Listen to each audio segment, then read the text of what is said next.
30 साल भी अगर शादी को हो गए हैं, 25 साल भी शादी को हो गए हैं, 40 साल भी शादी को हो गए हैं, तो भी आप मुख से ये मत कहना कि आपको औलाद नहीं हो। अगर आप शंकर जी को एक लोटा जल चढ़ाते हो और तुम्हारा विश्वास पक्का है तो तुम्हें संतान होकर ही रहे।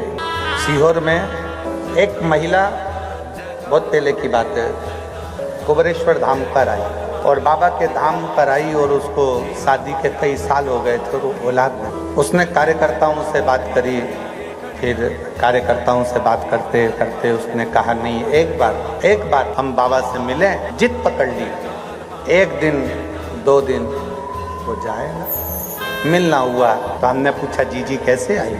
कुबेरेश्वर बाबा से विनती करने के लिए, कंकर शंकर की पूजन करने के लिए आई।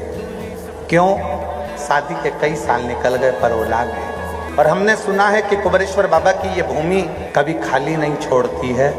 कहते हैं यहाँ बैग लेकर आओ तो 3 महीने तक बैग को बंद करके रख दो, वो बैग वापिस लेकर कुबेरेश्वर धाम पर आना पड़ता है। बैग खोला भी नहीं जाता और बाबा मुराद पूरी कर देता। तो हमने कब तुम्हारी मुराद है क्या संतान? तो बाबा देगा, बाबा से विनती करो।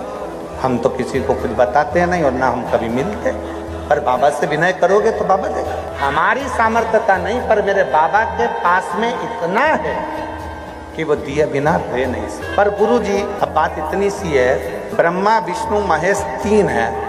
हमने कहा तो क्या अब मुझे औलाद भी 3 ही चाहिए। हमने कहा दीदी ये तो उसके हाथ में है कि 1 देगा कि 2 देगा कि 3 देगा कि 4 देगा कि 5 देगा, ये उसके हाथ। अब हमको क्या मालूम था कि वो बात आप कर रहे हो पर सुनता वो है। 1.5 साल के बाद में वो वापिस आई और अपने, शायद आप लोगों ने भी उस फोटो को देखा होगा, हमारे सोशल मीडिया पे डाला था।